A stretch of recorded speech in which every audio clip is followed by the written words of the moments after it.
World Championship challenger Javokhir Sindarov has a big test ahead of him. He's facing the world number 1, the GOAT of chess, Magnus Carlsen. This is the first time that Sindarov will play Magnus after he won the candidates, and everyone is excited for this encounter.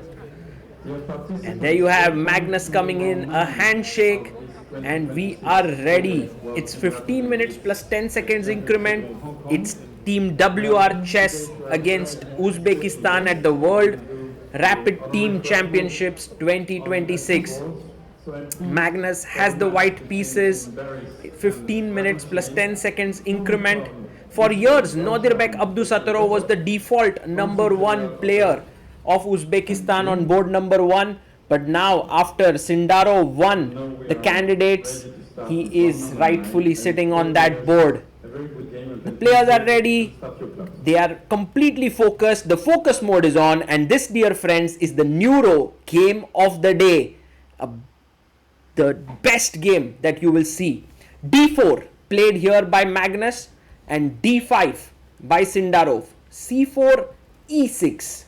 Queen's Gambit declined, knight to F3, and Sindarov brings his knight to F6. We have the Catalan on the board with pawn to G3. You know, of late we've seen so many games with knight to C3 that G3 has become a little less common. But Magnus plays it, and Sindarov plays the open Catalan by taking the pawn on C4. Magnus successfully employed this weapon of Catalan to win the World Championship match in 2021 against Nepomniachtchi. Bishop b4 check. Now you can block with bishop d2. You can also block with your knight. Blocking with the bishop is more common. Let's see what Magnus does. He blocks with the knight. And now Javokhir. Well, right now the c4 pawn isn't hanging as the knight is pinned, but he still plays b5. And notice that this diagonal is now open. But always when you jump in, I have knight d5. So you can't take advantage of it. He castles. Now the main move here is castles for black. But Sindarov, takes his time. Somehow he's mixed up his openings, it seems. He doesn't remember it. He's down to 10 minutes. He plays bishop b7.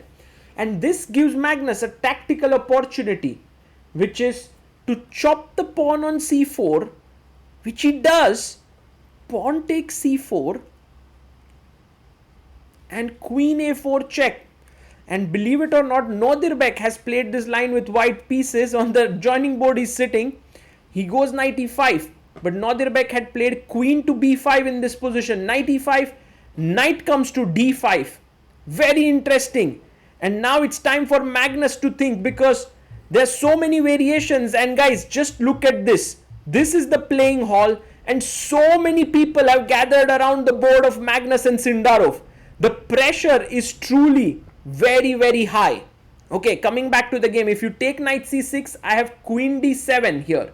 So this is the point. He goes queen b5, attacking the bishop. And he's like, okay, I'm attacking the knight as well. I'm attacking the bishop. If you play rook b8 now, I'll take on c6 this time. And for Sindarov, this is an opportunity to actually trap the white queen. How? By playing pawn to a6 and luring the queen further in. It's not an easy move. Plays it. Magnus takes it so confidently. And remember, now it's queen trap. He takes on d5 because the queen had no squares, you can see. So he takes on d5. Javokhir takes on b7. Bishop takes b7. And now white has 2 pieces for a queen. Just 2 pieces. But the rook is hanging here. And so Sindarov has to decide, should he give up the rook? He can castle here, but knight c6 is very strong as it attacks here and here. So he goes rook b8, bishop check, king f8. And now bishop comes back to f3. Magnus moving quickly, is threatening knight c6 with a kind of fork here.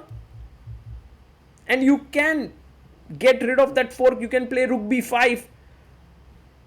And Javokhir under pressure because he has 9 minutes on the clock. It's a new position for him. He goes bishop d6. What an amazing decision by the Uzbek youngster, because he's ready to give up an exchange. He sees that what is more important here is not to keep an exchange but to coordinate his pieces. So he takes, and now bishop for a bishop, rook for a rook. So it's queen versus rook and bishop, and the number of pawns are equal. So Magnus is kind of material down here, but he's banking on his superior coordination. He plays pawn to e4, a good move. And Javokhir finds e5. It's a nice move, trying to stabilize the position. If you take, my bishop would be very active here. Maybe d5 is what Magnus could play. Bishop e3, and rooks are connected. I mean, there's only one rook, but the rook is connected in the game. Magnus has to make this passive move, rook b1. It's not a move you make happily, but you can't see anything better, so he plays it. Rook comes to d8. One of the things that Sindarov does incredibly well is in defense, he makes very active moves. This somewhere reminds me of Vishy Anand, he's so good at it. Queen b4 brings the queen in, and now I don't even know how white should continue. Maybe rook f d1. He goes rook f c1. But now can we not go rook b8, putting even more pressure? He plays rook b8. And there are ideas of c3, rook takes c3, queen takes c3, b takes c3, and the rook on b1 is hanging. So these are the tactical possibilities. Magnus is unhappy with his position. He's down to 4 minutes. He plays pawn to a3. Well, concretely this move does not work because of queen b3. And rook c3 is met with queen takes c3. That's the point. So that's the reason why if you play bishop d1, then maybe I can even go queen a2, and then b2 pawn is under pressure. So he goes king g2. And now it's time for us to push the pawn to c3. I think it's a great move. Javokhir is taking stock of the situation, and he sees that this is a great move. He pushes forward, pawn to c3, bishop d1 played by Magnus. You clearly didn't want to take on c3, b1 was hanging, queen c4, the e4 pawn is hanging.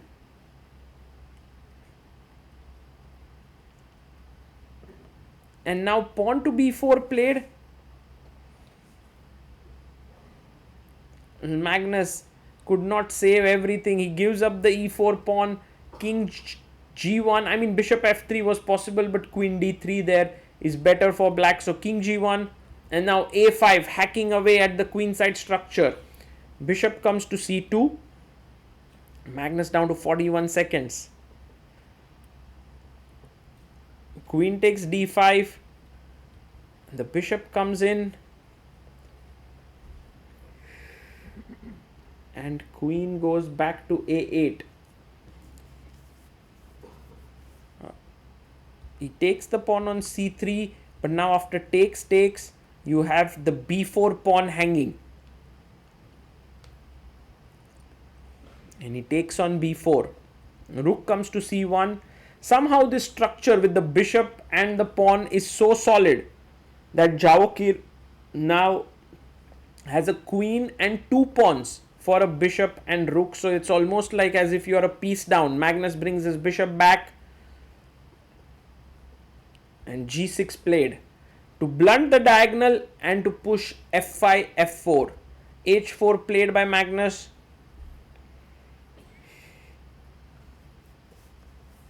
And Sindarov goes rook to b2.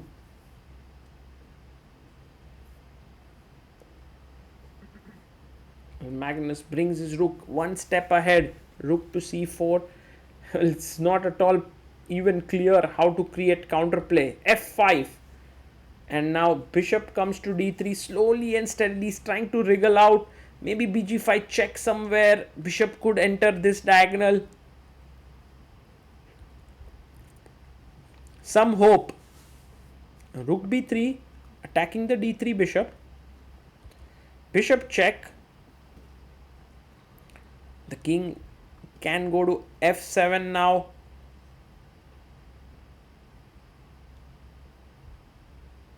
He goes to e6.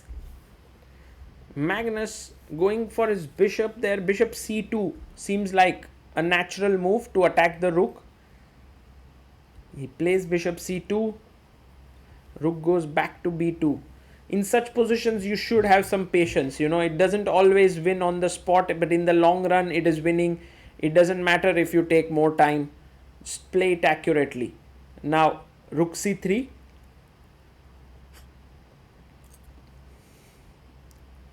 And Javokhir goes with his king to d7. Magnus can give a check with his bishop. Is this turning into slightly dangerous position? If the rook could somehow magically enter on e8, could be something. Bishop comes back to c2. And now can I enter in with my queen somewhere? He goes queen b4, attacking the rook. Bishop to d3, and now e4, pushing one step ahead. Check, king d7, and Sindarov is so confident at this point. Magnus plays bishop to g8, but now you can play rook b1.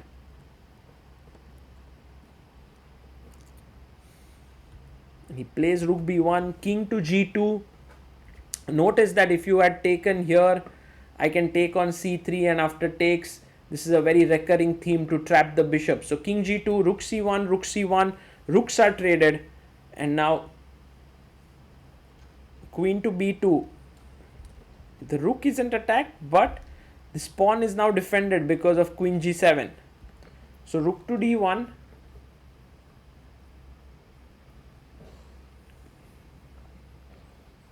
And Javokhir would love to keep the pawn on c7 because this supports the bishop. Also, I don't know how to push the king side pawn, so exactly how to make progress is the question. He goes king e7.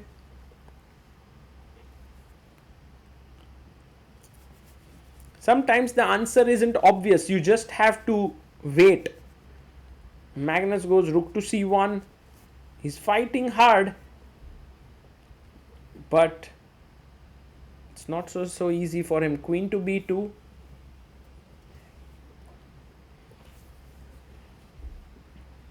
And now bishop to c4.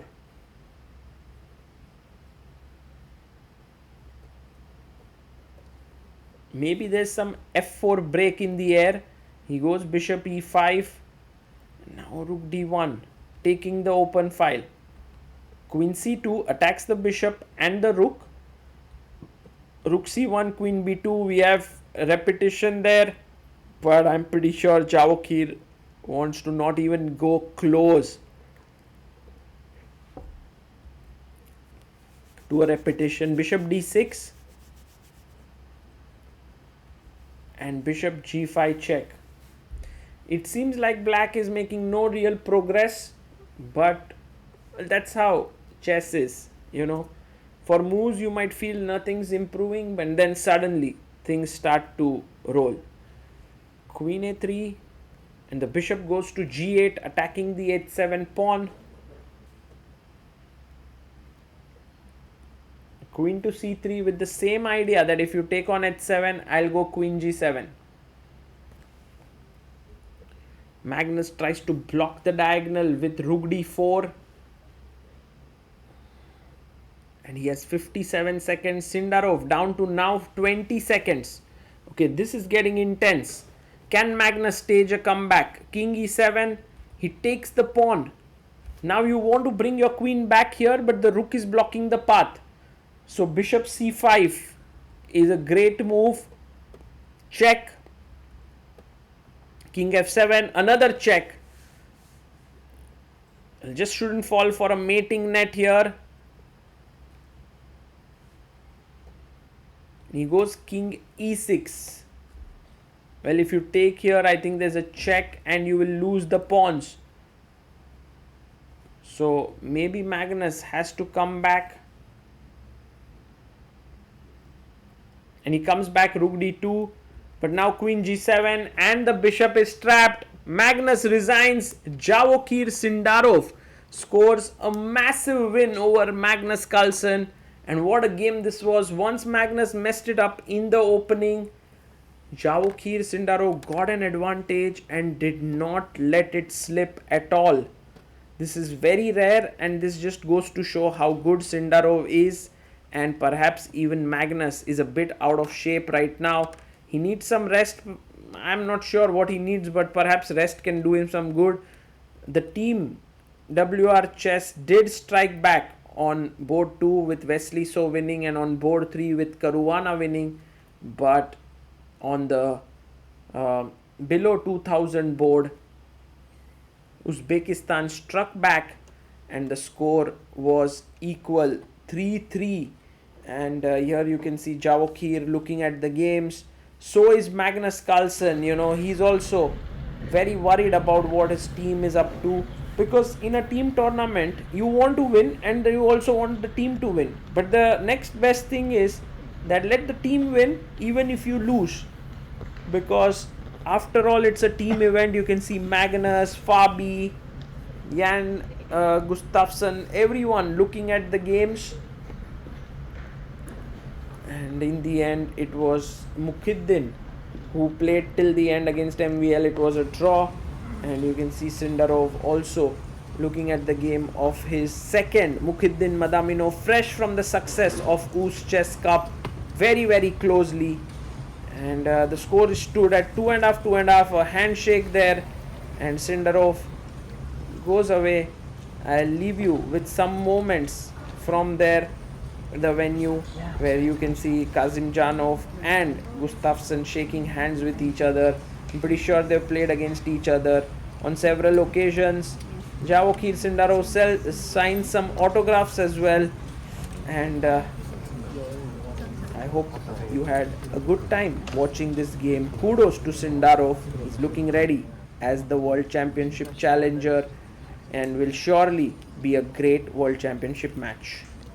Have you ever blundered a winning position because your brain just blanked out? That's called brain fog. In chess and in life, lack of attention and focus can cost you key games and key moments. Instead of reaching out for that third cup of coffee or that energy drink, which can overstimulate you or give you jitters, try NeuroGum. It's viral in the US. It has a clinically proven blend of caffeine that gives alertness and L-theanine that gives calm and stable focus without the jitters or crash. An MIT study even shows that it gets you to a high focus 21% faster. So focus better now with NeuroGum. Now available in India.